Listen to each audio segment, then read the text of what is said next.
영혼까지 끌어모아 끝장 소송한 임대인과 임차인이 있습니다. 전세집으로 속상했던 분들은 아마 공감하실 겁니다. 임대인은 임차인이 기간이 지난 후 무단 거주했다며 월세와 복구비를 청구했습니다. 인터폰 재설치, 번호키 교체비, 가스배관 공사비, 안방 벽면 공사비를 청구했습니다. 임차인이 이사한 후에 나온 도시가스 요금도 청구했습니다. 물론 임차인도 물러서지 않았습니다.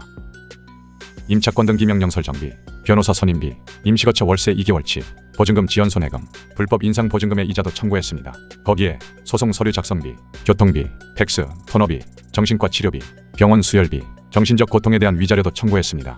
총 1,200만 원이 넘었습니다. 하지만 임차인은 임차권 등기 설정비 15만 원만 인정받았습니다. 그런데 문제는 따로 있습니다. 소송에서 지면 상대방 변호사비를 물어줘야 합니다. 파기환송심 포함 4번의 재판을 했고 한 번 할 때마다 물어줄 변호사비는 440만 원입니다. 4번이면 1,760만 원입니다. 물론 임차인 자신이 낸 변호사비는 포기해야 하고요. 임차인은 1심 결과를 보고 소송을 멈췄어야 했습니다. 정신과 치료보다 재판을 빨리 끝내는 것이 현명했습니다. 안녕하세요. 대형 로펌 부동산 전문 변호사가 쉽게 설명하는 채널 부동산법 연구소입니다. 정신과 치료까지 받으며 끝장 소송했는데 변호사비만 4배 물어내라고요? 라는 주제로 말씀드리겠습니다.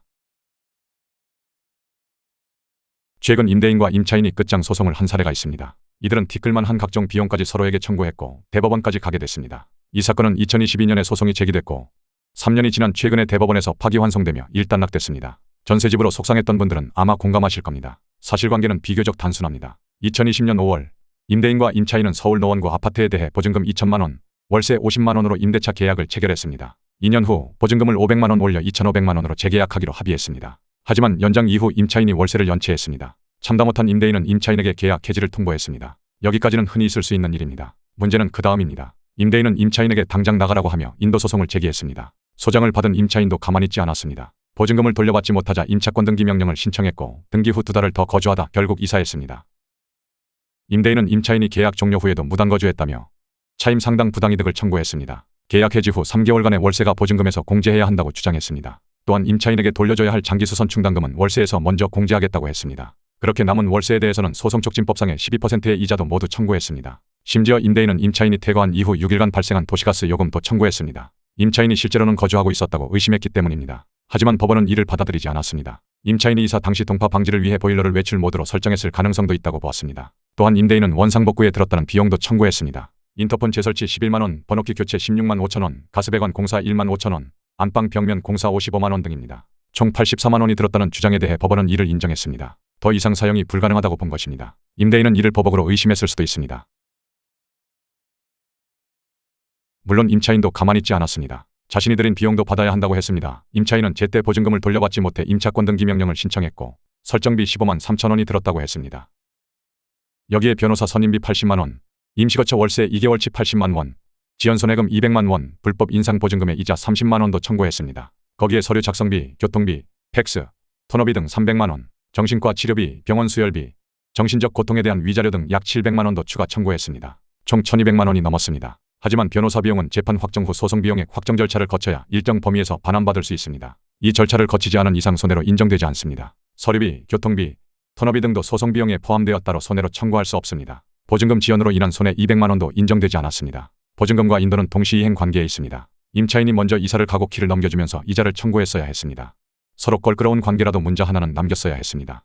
하지만 임차인이 임대인에게 제대로 알리지 않아 결국 이자를 못 받은 겁니다. 정신과 치료비, 수혈비, 위자료도 인정되지 않았습니다. 일반적으로 재산상 손해가 회복되면 정신적 고통도 함께 회복된 것으로 봅니다. 병원 치료를 받았다는 사실만으로 법적 손해가 되는 건 아니기 때문입니다. 불법 인상된 보증금의 이자도 인정되지 않았습니다. 임대인이 주택임대차보호법 제7조를 위반했다는 주장에 대해 법원은 위법하다고 단정할 수 없다고 했습니다. 이건 당사자 간 합의로 증액한 것이기 때문입니다. 즉 갱신시의 5% 제한이 적용되지 않은 것입니다. 그런데 임차권 등기 명령 설정비는 인정됐습니다. 2심에서는 기각됐지만 대법원은 이를 인정하고 파기환송했습니다. 법에 따르면 임차인은 등기 명령 비용을 임대인에게 청구할 수 있습니다. 청구 방법에 제한이 없기 때문에 민사소송으로도 청구 가능하다고 본 것입니다. 결국 임차인이 주장한 손해 중 인정된 것은 15만 3천 원뿐이었습니다. 나머지는 임대인이 모두 승소했습니다. 임차인이 회수할 수 있는 변호사비는 거의 없습니다. 소송이 확정된 후 절차를 따로 밟아야 일부 회수가 가능합니다. 그마저도 법이 정한 한도를 초과할 수 없습니다. 더 큰 문제는 따로 있습니다. 임차인은 임대인의 소송 비용까지 부담해야 합니다. 파기환송 포함 4번의 재판이 진행되었고 패소한 쪽에서 상대방 변호사 선임 비용을 부담해야 합니다. 건물인도 소송은 아파트 가액의 절반을 기준으로 소가가 정해집니다. 그래서 소가가 높은 편입니다. 소가가 5천만 원이면 심급당 변호사비 한도는 440만 원입니다. 4번이면 최대 1,760만 원까지 부담할 수 있습니다. 물론 가장 보수적으로 볼 때가 그렇습니다.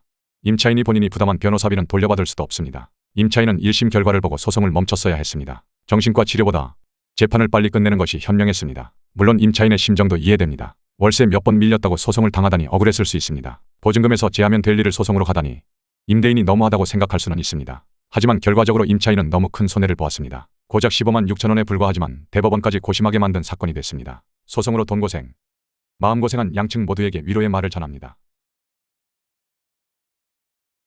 정리합니다. 첫째, 임대인은 임대차 종료 후에도 거주한 기간의 월세와 임차인의 과실로 파손된 기물의 교체 비용을 청구할 수 있다. 둘째, 보증금을 돌려받지 못한 임차인이 신청한 임차권 등기 명령 비용은 보증금에서 공제할 수 있다. 셋째, 소송 비용은 보증금에서 공제할 수 없으며 소송 비용 확정 절차를 통해 별도로 정산된다.